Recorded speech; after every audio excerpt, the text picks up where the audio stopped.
Bom dia novamente, mas é uma delícia estar na casa do Senhor, né?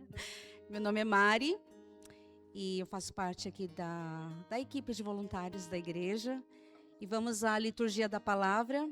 Por favor, abram suas Bíblias em Mateus, capítulo 9. Vamos ler do 14, versículo 14 ao 27. Conseguiram encontrar? Posso começar? Vou começar.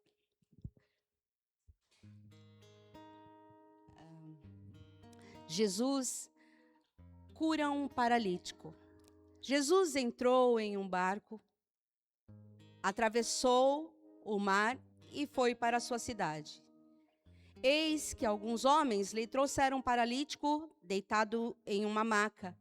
Vendo a fé que eles tinham, Jesus disse ao paralítico: "Tenha coragem, filho, os seus pecados estão perdoados."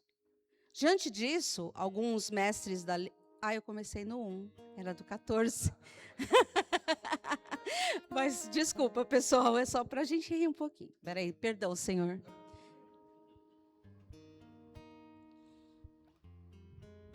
Jesus é interrogado sobre o jejum. Então, os discípulos de João vieram perguntar-lhe: "Por que nós e os fariseus jejuamos, mas os teus discípulos não jejuam?" Jesus respondeu: "Como podem os convidados do noivo ficar de luto enquanto o noivo está com eles? Virão dias que, quando o noivo lhes será tirado, e então jejuarão. Ninguém põe remendo de pano novo em roupa velha, pois o remendo forçará a roupa, tornando pior o rasgo. Nem põe vinho novo em odres velhos, e, se o fizer, os odres se romperão. O vinho se derramará e os odres se estragarão. Ao contrário, põe-se vinho novo em odres novos, e ambos se conservam." Jesus ressuscita uma menina e cura uma mulher com hemorragia. Enquanto Jesus lhes dizia essas coisas, chegou um dos líderes da sinagoga, prostrou-se diante de Jesus e disse: "A minha filha acaba de morrer. No entanto, vem e impõe a mão nela, e ela viverá." Então Jesus levantou-se e foi com ele, bem como os seus discípulos. Uma mulher que padecia de hemorragia por 12 anos chegou por trás dele e o tocou na borda do seu manto, porque dizia a si mesma: "Se eu apenas tocar no seu manto, serei curada." Jesus, voltando-se, a viu e disse: "Tenha coragem, filha, a sua fé curou você." Naquele momento, a mulher foi curada. Quando ele chegou à casa do líder da sinagoga e viu os flautistas e a multidão agitada, disse: "Saiam, a menina não está morta, mas dorme." Todos começaram a rir dele. Depois que a multidão se afastou, ele entrou e tomou a menina pela mão e ela se levantou. A notícia desse acontecimento espalhou-se por toda aquela região. A cura de 2 cegos e de um mudo. Quando Jesus saiu dali, 2 cegos o seguiram, clamando: "Filho de Davi, tem misericórdia de nós." Esta é a palavra de Deus.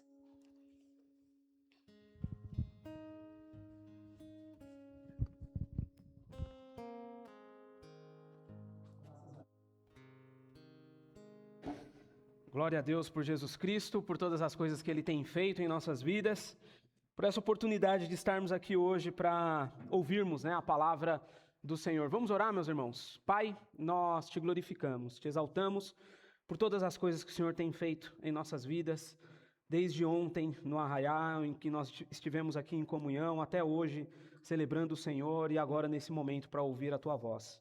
Que os nossos corações, que a nossa mente, que o nosso corpo inteiro, Deus, e como vamos ver agora, o corpo fala. Que a gente entenda, Deus, a Tua palavra e que o Senhor, através do Teu Espírito, possa promover toda e qualquer manifestação de transformação e redenção nas nossas vidas. Essa é a nossa oração, Deus, em nome de Jesus. Amém. Meus irmãos, como vocês devem ter visto durante essa semana nas nossas redes sociais, hoje nós estamos iniciando aqui na Igreja Batista Urbana Tatuapé uma série de mensagens que vai começando hoje até o último domingo de julho, né, chamada Jejum, Espiritualidade em Tempos de Excesso. Talvez você que seja mais novo, né, você deve estar se perguntando, ainda existe jejum? As pessoas jejuam ainda? Essa prática espiritual, ela existe? Crente ainda faz isso, né? E é justamente por isso, meus irmãos, que nós, aqui na Igreja Batista Urbana, nos propomos a, nesse mês, conversar sobre essa disciplina espiritual tão importante. Por esses dois motivos. Porque uma ala da igreja evangélica jejua de maneira errada, está jejuando, fazendo um jejum muito distante do testemunho bíblico, e outra ala da igreja evangélica brasileira não está jejuando, tá? Quando a gente planejou essa série de mensagens, o que havia no meu coração era justamente aquelas imagens no nosso contexto evangélico, de muito influencer evangélico convocando jejum disso, jejum daquilo, jejum de Daniel, jejum de Ezequiel, jejum de Gamaliel, jejum por causa do político XYZ, e aquilo me angustia, meus irmãos, me angustiou o meu coração, porque todo ano a gente sabe que a gente tem um grande líder evangélico convocando um certo jejum. Mas essa disciplina espiritual tão importante, tão cara para a fé cristã, às vezes ela é administrada, manuseada de uma maneira muito equivocada.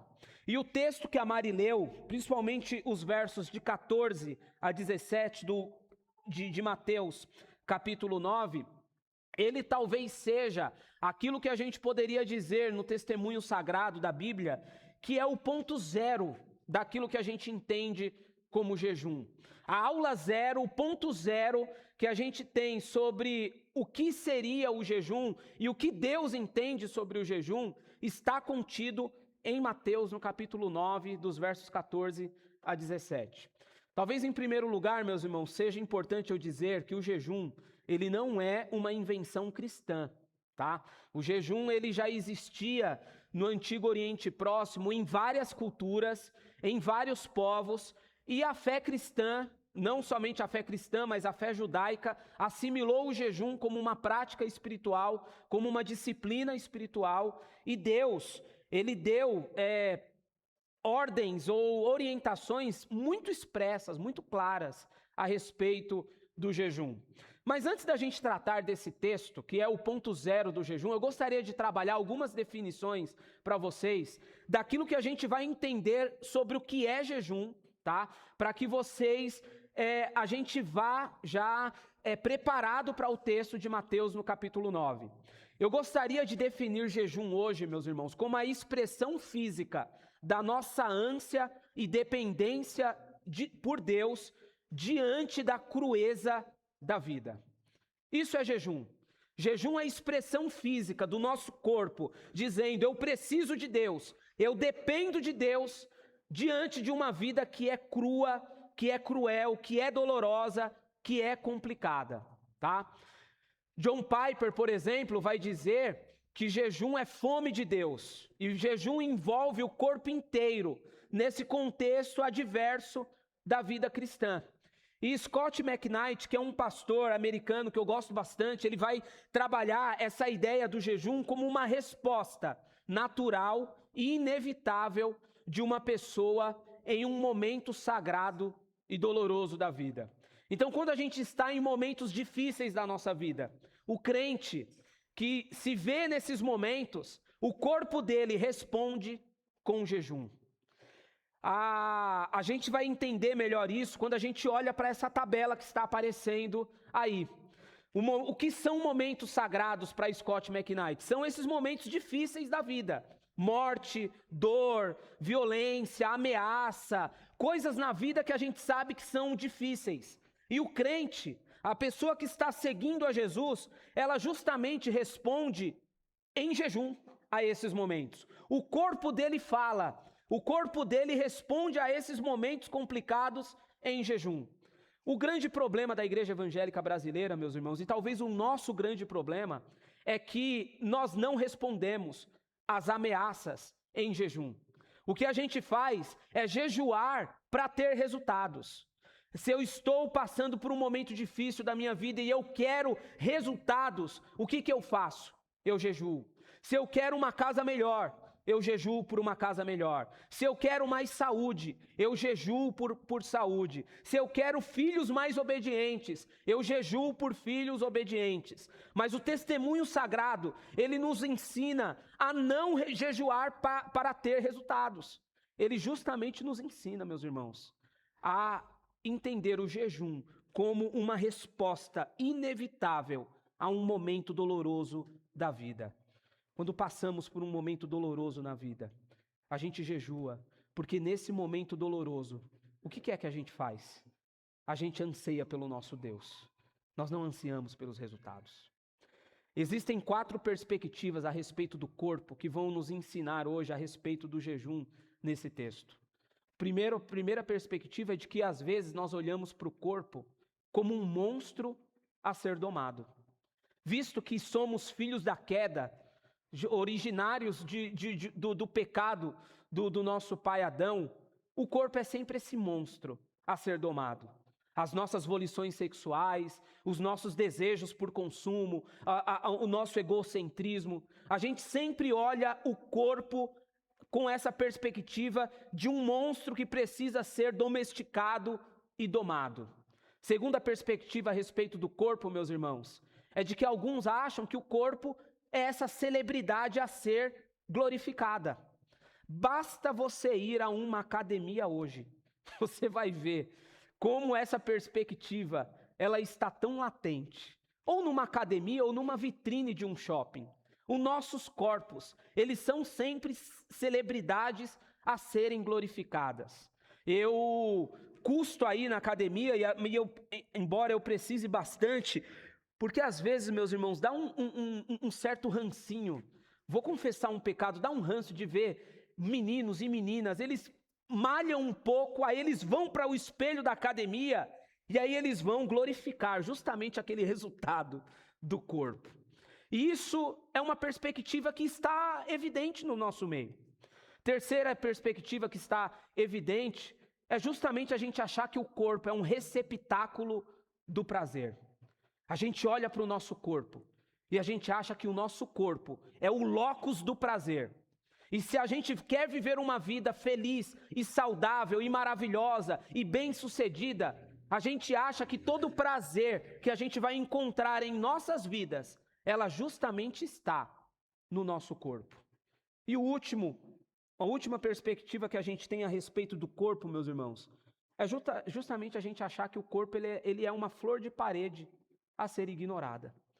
São os neoagnósticos hoje, né? Aquelas pessoas que somente privilegiam a alma, mas não privilegia o corpo, não dá uma importância para o corpo. E aí não se cuida, não cuida da sua saúde, porque acha que somente a sua alma, ela deve ser preservada. Isso é tão antibíblico, meus irmãos, como você acreditar na teologia da prosperidade. Porque esse corpo corruptível que nós estamos portando hoje, a Bíblia vai dizer que ele vai ser ressurreto. Deus vai redimir na sua total plenitude esse nosso corpo. É por isso, meus irmãos, que hoje nós estamos olhando para o jejum. Justamente porque o jejum, ele entende o corpo na sua devida importância. E para terminar esse momento importante que nós estamos tendo aqui, o Scott McKnight vai dizer que o jejum ele é o corpo expressando aquilo que o espírito anseia, aquilo que a alma deseja e aquilo que a mente sabe ser verdadeiro. É a linguagem do corpo, não o corpo falando em nome do espírito, da mente ou da alma de maneira simbólica, mas a pessoa inteira expressando-se plenamente. O jejum é uma das maneiras pelas quais você e eu trazemos todo o nosso ser à completa expressão. O corpo, meus irmãos, não fala em nome do Espírito no jejum. O corpo fala com o Espírito. É por isso que o mestre Saião vai dizer uma coisa muito bonita acerca do jejum. Ele vai dizer que quando jejuamos, o corpo ora. É o corpo orando ao Senhor. É o corpo declarando a sua dependência total no Senhor.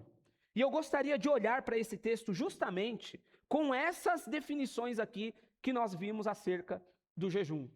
Esse texto que nós lemos, principalmente os versos 14 a 17, ele vai contar justamente um momento, uma cena, em que os discípulos de João chegam para questionar Jesus acerca do tema do jejum. E eles olham para Jesus e eles falam: por que os seus discípulos não jejuam? O nosso mestre João Batista nos ensinou a jejuar. Os fariseus jejuam, mas os seus discípulos, aquele que está aprendendo com um rabi maior, eles não jejuam. O que é que está acontecendo de errado nos seus ensinos ou na sua pedagogia que o Senhor não ensina os seus discípulos a jejuarem? Tem alguma coisa errada aí, Jesus. Todos nós jejuamos, por que o Senhor não ensina os seus discípulos a jejuarem? E a resposta de Jesus, meus irmãos, para os discípulos de João, ela é maravilhosa. Jesus, ele não acaba com os discípulos de João passando aquela lâmina da Tramontina, sabe? Como a gente gosta de ver hoje, aquele influencer lacrador que a gente guarda no coração e aí a gente posta e reposta. A gente sempre tem aquele influencer, né? Que sempre lacra, que a gente gosta. Jesus não fez isso, porque são os discípulos de João.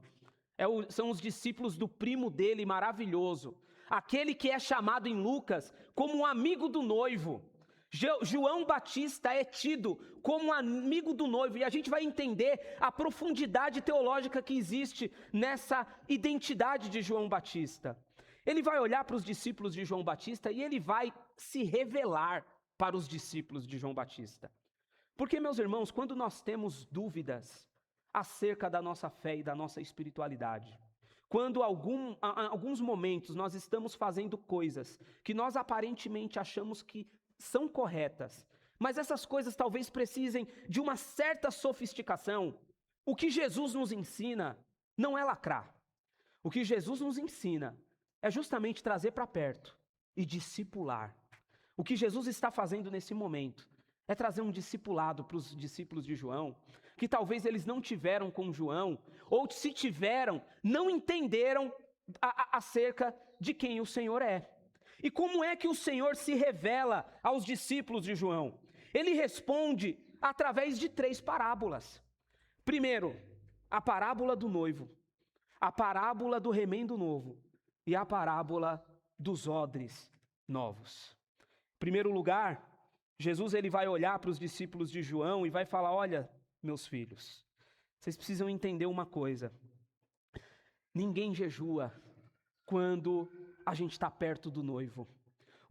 Quando o noivo está perto, ninguém precisa jejuar.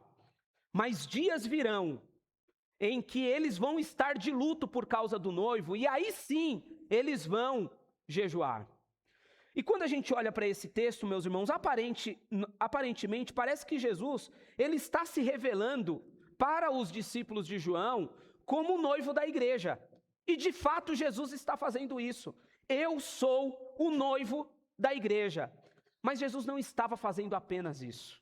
E Jesus, ele está justamente arrogando para si uma identidade que os profetas, eles trouxeram em vários momentos para o próprio Messias. Se você olhar comigo lá em Isaías 62, no verso 5, você vai perceber que o Messias, ele é tido como aquele que casaria com o povo de Deus. Aquele a quem casaria com o povo de Israel. E quando Jesus olha para os discípulos de João e fala: como os convidados do noivo vão jejuar, se eles já estão perto do noivo, ele está se autodeclarando como o próprio Messias que casaria com o povo de Israel. E meus irmãos, por que isso é importante para nós? Não somente Isaías vai trazer essa visão de que o Messias, ele seria o futuro noivo do povo de Deus. E Ezequiel vai falar isso no capítulo 16, no verso 8. O próprio Oséias vai dizer isso no capítulo 2, de que Deus, ele casaria com o seu povo.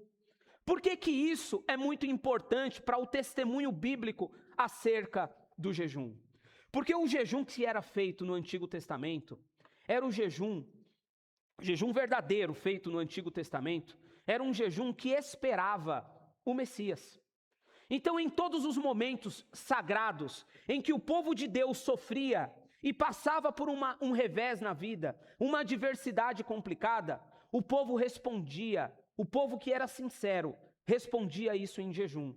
E aquele jejum, ele justamente, em relação ao corpo, ele justamente comunicava essa ideia maravilhosa de que, Deus, estamos sofrendo aqui, mas não estamos sofrendo de qualquer jeito. Estamos sofrendo, esperando o Messias. O próprio Jesus vai dar esse testemunho de João Batista. Ele vai dizer: vocês viram João Batista, aquele que não comia, aquele que não bebia vinho, que pregava no deserto, e mesmo assim vocês o rejeitaram. E eu que como e bebo com pecadores, vocês me chamam de glutão e beberrão. Em outras palavras, meus irmãos, o jejum do Antigo Testamento era esse jejum que esperava alguém chegar. E esse alguém era justamente o Messias. Quando os discípulos de João, eles chegam para Jesus, ele justamente olha para esses discípulos e fala: meus filhos, aqueles a quem vocês esperam, no jejum que vocês fazem, ele já está aqui. Não há necessidade de vocês jejuarem. O noivo chegou. O noivo está aqui com vocês. Em outras palavras, o próprio Cristo estava dizendo: eu sou aquele a quem os profetas diziam que vocês se casariam com ele. É por isso que os meus discípulos, eles não jejuam. Porque jejum, meus irmãos, é uma prática que a gente se faz sempre num contexto de dor e de sofrimento. Jejum é uma prática que a gente faz sempre quando a crueza da vida bate na nossa alma e azeda os nossos sentimentos e azeda as nossas vidas. Mas o que Jesus estava deixando muito bem claro para aqueles discípulos de João é de que os seus discípulos, eles não jejuam porque eles justamente estão saboreando um antegosto do que é estar na glória. Eles estão comigo. Quem está comigo não precisa que os seus corpos respondam uma tristeza através do jejum. Meus irmãos, quando eu vi isso, o meu coração se estremeceu, porque nós precisamos aprender a sofrer. Como é que a gente responde a sofrimentos hoje, na sociedade que a gente vive? Quando as dificuldades financeiras batem, a gente corre no gerente para pedir mais crédito. A gente corre naquele parente familiar que a gente tem para pegar cartão de crédito emprestado, para pedir dinheiro emprestado. Quando as arguras dessa vida, elas vão se aninhando na nossa vida, a primeira coisa que o nosso corpo pede é resultado. O nosso corpo não pede o Criador. E é por isso que os discípulos de João, no momento em que eles recebem essa resposta graciosa de Jesus, como é que esses convidados vão jejuar se o noivo está por perto? Isso deveria nos interpelar, isso deveria mexer com a gente, porque em alguma medida Jesus ele se revelou para aqueles discípulos, deixando uma coisa muito bem clara: aqueles a quem vocês esperavam, quando o corpo de vocês não comiam e não bebiam, chegou. Ele está aqui. Ele é o motivo claro pelos quais esses discípulos, eles não jejuam. Mas, meus irmãos, esse texto não guarda somente essa preciosidade. Ele vai dizer uma coisa maravilhosíssima para a gente. Se Jesus disse para esses discípulos de que como é que os convidados não vão jejuar se o noivo está por perto, ele deixa muito bem claro de que o jejum vai ser uma realidade cristã. Ele vai dizer: dias virão em que eles jejuarão. E aqui existe uma coisa maravilhosa. Jesus, ele não olhou para os discípulos e falou: jejuem. façam jejuns. Eu quero ver vocês esbofeteando os corpos de vocês. Na bela oração sacerdotal que o pastor Leonardo muito bem mencionou aqui na sua oração pastoral, em nenhum momento dessa oração pastoral, Jesus ele intercede para os seus discípulos e fala: olha Deus, pelo amor do Senhor, façam com que esses meninos e meninas jejuem por mim. Seria mais ou menos a gente pedir para as nossas esposas, mais ou menos assim: fala que eu te amo. Fala que você me ama, por favor, eu quero te ouvir. Fala que você me ama. Fala que eu sou bonito. Fala que eu sou atraente. Fala que eu sou o maioral. Tem graça, meus irmãos, você pedir para sua esposa, falar assim: fala um eu te amo.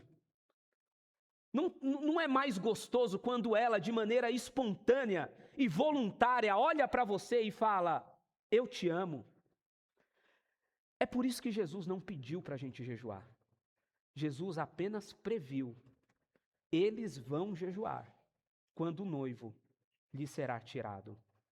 E meus irmãos, o próprio testemunho do Novo Testamento demonstra que quando a igreja começou no livro de Atos, eles oravam e eles jejuavam, porque havia em cada coração esse desejo e esse anelo por Deus. Jejum é uma daquelas práticas espirituais de que Deus não precisa pedir para a gente, meus irmãos. A disciplina espiritual do jejum, ela é uma dessas práticas espirituais de que Deus não transformou em norma, Deus não burocratizou, Deus não institucionalizou, justamente porque aquele coração que o anela, ou justamente porque aquele coração que tem vontade por Ele, vai fazer isso. O corpo pede, o corpo clama, é um corpo que ora. É por isso que Jesus ele vai deixar muito bem claro, de maneira implícita nesse texto: eles vão jejuar, porque um dia o noivo lhe será tirado, e quando o noivo lhe será tirado, e quando a tristeza fazer guarida à margem dos seus corações, a única coisa que esses corpos, que agora se alegram com a minha presença, vão fazer, é justamente anelar pela minha presença novamente. Meus irmãos, precisamos aprender a sofrer. Precisamos passar pela escola da dor e pedir para que Deus nos ensine, para que os nossos corpos não apenas clamem por resultados pragmáticos, resultados que de alguma maneira acolhem um coração perturbado, mas não colocam Jesus para perto das nossas vidas. Segunda metáfora que Jesus vai trabalhar nesse texto é justamente a metáfora do remendo novo e dos odres novos. E aqui existe uma discussão teológica muito importante de que Jesus, quando está falando do remendo novo e dos odres novos, ele justamente está falando apenas da sua realidade do novo reino. Jesus veio para cá estabelecer um novo reino, e um reino que de alguma maneira foi instituído com a sua presença real e concreta nas nossas vidas. Mas, meus irmãos, eu não sei se vocês já perceberam, essa passagem, ela acontece mais em 3 evangelhos. E todas as vezes que ela aparece perto da realidade do jejum. E por que ela aparece perto da realidade do jejum? Porque Jesus queria deixar muito bem claro para os discípulos uma coisa extremamente maravilhosa para nós. Visto que o noivo chegou, quando ele lhe será tirado, nós precisamos jejuar, sim, mas nós faremos um jejum totalmente diferente daquele jejum que os judeus faziam. Porque se os judeus, eles faziam um jejum justamente para esperar o Messias, ou para que o seu corpo expressasse essa vontade do Messias, esse anelo pelo Messias, e nessa vulnerabilidade do corpo, eles declaravam a sua dependência e esse sentimento de precisar de Deus. Meus irmãos, os discípulos de Jesus e nós não jejuaríamos dessa forma. Nós não jejuaríamos dessa forma justamente por um motivo cabal, que muda toda essa compreensão. Os judeus jejuavam esperando o Messias. Nós jejuamos porque o Messias já veio. Nós jejuamos porque o Messias, ele já encarnou. Ele já morreu a nossa morte. E ele já conquistou a vida da qual nós vivemos. E aqui, meus irmãos, existe uma beleza maravilhosa. Quando a gente jejua, quando o nosso corpo, ele anela por Deus.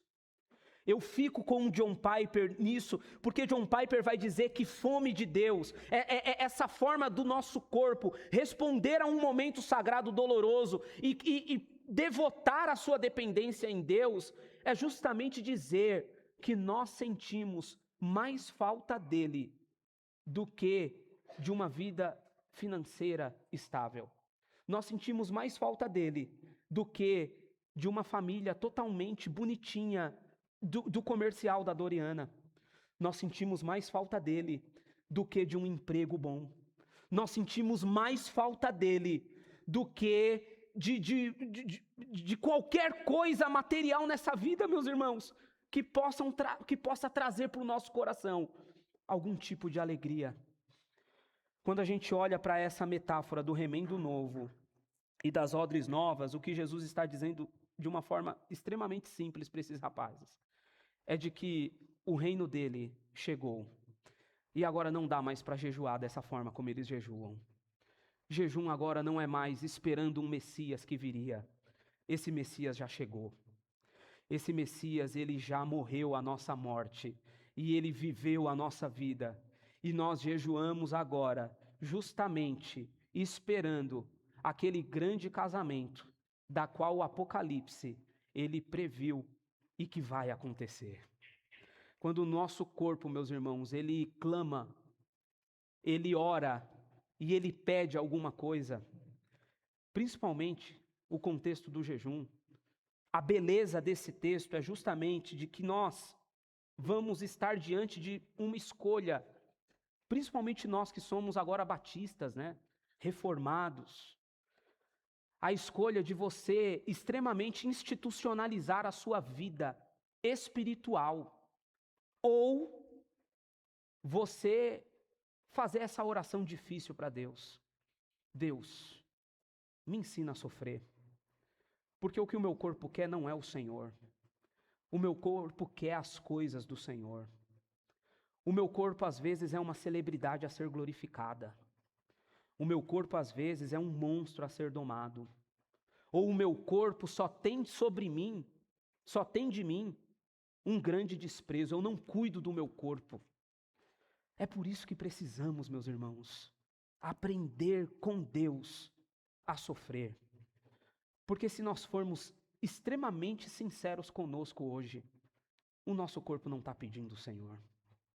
O nosso corpo está pedindo outras coisas. E por que eu falei da institucionalização? Porque é isso que Jesus ele está asseverando os discípulos de João, e principalmente os fariseus.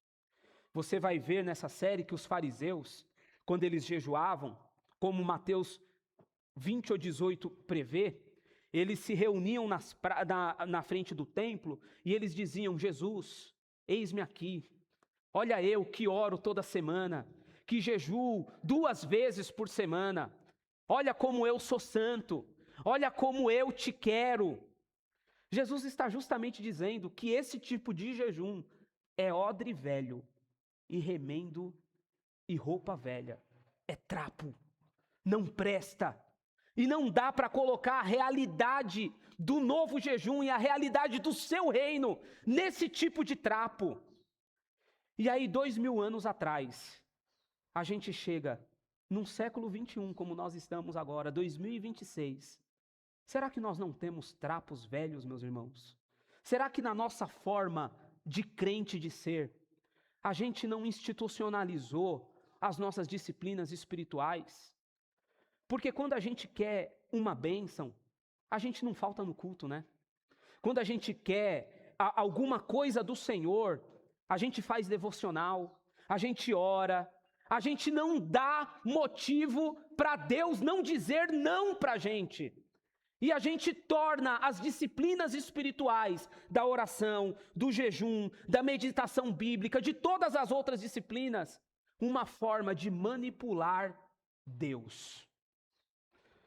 Minha filha Ana Clara, ela às vezes faz uma coisa comigo que justamente ilustra o que eu estou tentando dizer para vocês. Agora ela tem um WhatsApp, né? Então, de manhã ela manda para mim: papi, te amo. Aí o coração do pai já derrete, né? Pô, minha filha, né? Aí lá para as 3, 4 horas da tarde ela manda: pai, estou lendo um livro, e posta para mim. Aí eu falo: meu Deus, minha filha, leitora, que maravilha! 6 horas, quando eu estou na última aula da prefeitura, naquela escola no extremo leste, já sofrendo com aqueles alunos do 7º ano, ela manda: papi, lavei a louça. Aí eu já derreto, meus irmãos. Aí meu momento é de chegar em casa, fazer a janta para eles e ter aquela noite em família maravilhosa. Mas acredite, meus irmãos, quando eu recebo essas mensagens, a minha filha sempre vem com um pedidinho para mim. Pai, posso ir no cinema com as amigas? Pai, vai ter a festa junina lá no outro colégio, eu posso ir? Pai, a Mariana me chamou para ir em tal lugar. Porque, meus irmãos, a gente é igual a Ana, a gente usa as disciplinas espirituais para tirar o direito de Deus de dizer sim e não em alguns momentos para nós.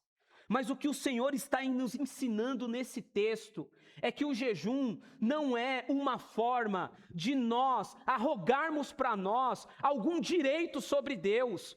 O jejum é temperatura e sintoma de um relacionamento que de fato ama o Senhor. O jejum é justamente resposta, é simplesmente uma resposta de um coração que anela pelo seu Deus.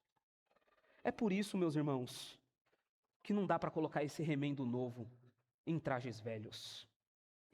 Se os nossos corações têm se acostumado a tentar manipular Deus quando a gente faz as nossas orações, se os nossos corações, meus irmãos, ele tem aprendido de alguma maneira a tentar colocar o vinho novo que o reino de Deus representa nos nossos odres velhos da moralidade, do legalismo, do eu faço e eu recebo. Ah, meus irmãos, o Senhor, Ele justamente disse isso para que esses trapos velhos e esse odre velho que nós portamos, ele fosse justamente redimido hoje. Porque, meus irmãos, quando os nossos corpos oram e o nosso corpo fala, como o nosso corpo fala, quando os nossos corpos, eles justamente clamam por Deus, acreditem, os nossos corpos, eles não clamam porque o pastor está pedindo. Os nossos corpos, eles não clamam porque eu entendi que uma vida saudável com Deus é cumprir a agenda reformada que hoje os influencers estão nos colocando. Não. É porque justamente o teu relacionamento com Deus, ele está muito próximo. E não próximo de eu estou fazendo o que é certo. Próximo de sinceridade. Próximo de verdade. Próximo de vida. Porque, meus irmãos, o que é nos convertermos para o Evangelho, se não a boa metáfora do casamento? Ontem eu tive o privilégio de celebrar um casamento de um casal que frequenta a nossa igreja, mesmo pouco, mas frequenta a nossa igreja. E o que é o casamento, meus irmãos? Se não um relacionamento marcado por uma profunda e intensa alegria. E o que é a nossa espera no reino de Deus? Se não essa espera por aquele grande momento em que nós vamos nos encontrar com o nosso Senhor e vamos participar de uma cerimônia gloriosa. É por isso, meus irmãos, que quando Jesus olha para os discípulos de João e ele olha e ele fala: meus filhos, não dá para colocar vinho novo em odres velhos. É justamente Jesus dizendo: se vocês soubessem quem eu sou, vocês iriam entender que muita coisa que João ensinou precisa passar para um outro estágio. E a gente dá uns 2 passos para trás na nossa vida espiritual, quando a gente está tentando burocratizar o nosso relacionamento com Deus. Relacionamento com Deus, meus irmãos, é justamente um relacionamento marcado por verdade e graça. Verdade, porque a luz da verdade expõe todos os momentos quem nós somos. Mas graça, porque é somente pela graça que o Senhor redime esse relacionamento. Porque se nós justamente, meus irmãos, soubéssemos, se nós entendêssemos de que participar de um reino é justamente para aquelas pessoas que não merecem, não são dignas, a gente entenderia que quando o nosso corpo pede pelo Senhor, Ele não está pedindo por uma esfera moral, Ele não está pedindo para um status quo, Ele justamente está pedindo para uma experiência de relacionamento.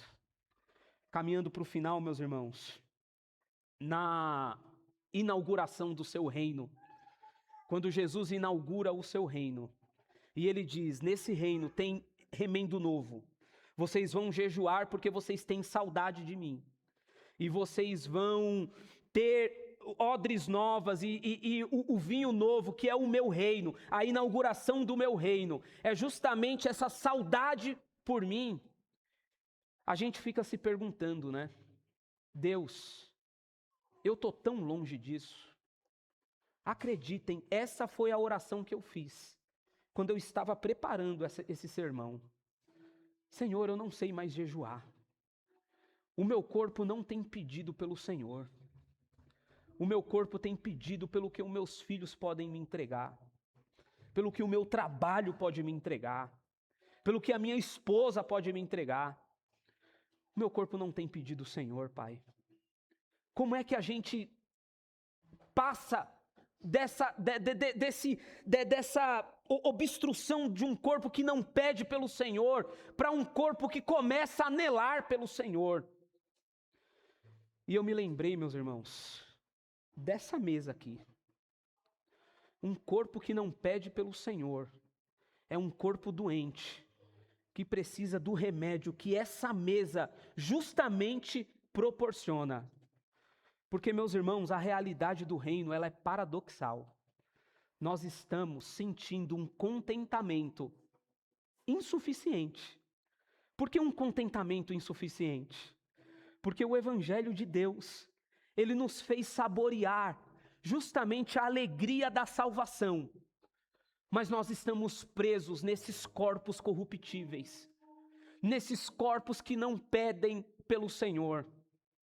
A ponto de, às vezes, nós dizermos: miserável homem que sou, quem me livrará do corpo dessa morte?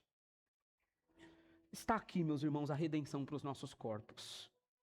O corpo do Senhor, o sangue do Senhor. Os nossos corpos vão orar mais pelo Senhor quando entendermos que o corpo do Senhor foi partido. E os nossos corpos vão sentir mais satisfação em Deus quando entender que esse sangue foi vertido. Ah, meus irmãos, a realidade do Senhor, ela é paradoxal. A gente acha que para que os nossos corpos comecem a pedir pelo Senhor, eu preciso parar de comer, quando na verdade o Senhor nos convida para essa mesa. E é nessa mesa que os nossos corpos começam a aprender que precisar mais do Senhor. Desculpe o pleonasmo, mas ele é extremamente oportuno para essa época. Porque o que nós precisamos é necessitar mais do Senhor. E como é que nós necessitamos de Deus? Não é deixando de comer, meus irmãos. É justamente comendo o pão vivo que desceu do céu e bebendo o sangue que Ele verteu, representado por esse vinho. Porque o que o Senhor nos ensinou naquela noite, em que Ele foi traído, que a gente vai comer do pão e que a gente vai beber do cálice para se lembrar que ele virá e que a gente vai casar com ele naquele grande dia, meus irmãos. E é por isso que o nosso corpo precisa aprender a sofrer. Mas a gente não aprende deixando de comer. A gente aprende perto dessa mesa, entendendo que o corpo do Senhor foi partido para que eu e você saboreássemos, meus irmãos, graciosamente do pão vivo que desceu do céu. E a gente pudesse fazer a oração que o salmista deu. Torna-nos, Senhor, a dar a alegria da salvação. Aqui está, meus irmãos, a alegria da salvação. É por isso que hoje o convite que o Senhor faz, e Ele fez para os discípulos de João, ele é extremamente oportuno para nós. Troque os seus odres velhos por odres novos. Troque esse traje velho por trajes novos. Porque, meus irmãos, vivendo uma vida burocrática, uma vida que a gente aprendeu a viver com Deus, e que a gente acha que está certo, às vezes nos distanciam mais do que a gente se derramar para o Senhor e dizer: Senhor, o Senhor sabe o que o meu corpo pede? O meu corpo não tem pedido o Senhor. O meu corpo não tem anelado para o Senhor. O que há de errado comigo, Deus? A tua verdade expôs isso a mim. Aí vem o Senhor, maravilhosamente com a sua graça. Porque, meus irmãos, o que nos sustenta aos pés do Senhor não são as nossas ações, não são aquilo que a gente faz de bom, mas é justamente a graça do Senhor e o amor dele que nos chama para essa mesa. Por isso eu gostaria de te encorajar, como pastor dessa igreja, a se aproximar dessa mesa no dia de hoje, da manhã de hoje. Porque quando você se aproximar dessa mesa, o Senhor vai começar uma obra maravilhosa de redenção dos nossos corpos. É somente provando do pão vivo que desceu do céu e bebendo desse líquido que representa o seu sangue. É dessa forma que o nosso corpo vai aprender a anelar pelo Senhor. Baixe sua cabeça. Vamos orar ao Senhor. Pai, nós te agradecemos, ó Deus, porque o noivo já veio. Nós te agradecemos, Senhor, porque tudo que o Senhor nos deu até hoje é para esperar aquele grande dia, aquelas grandes bodas do Cordeiro. Redime os nossos corpos, Senhor. Redime os nossos corpos. Porque infelizmente os nossos corpos não têm pedido pelo Senhor, ó Pai. Redime os nossos corpos. E que a gente possa aprender com o teu corpo partido e com o teu sangue vertido, que nós precisamos esperar o Senhor até que teu filho venha. Olha para nós nessa manhã, Pai, e que diante de uma cultura do excesso, diante de uma cultura do sobrepujar, a gente possa precisar mais do Senhor. Essa é a nossa oração, Deus, em nome de Jesus. Amém.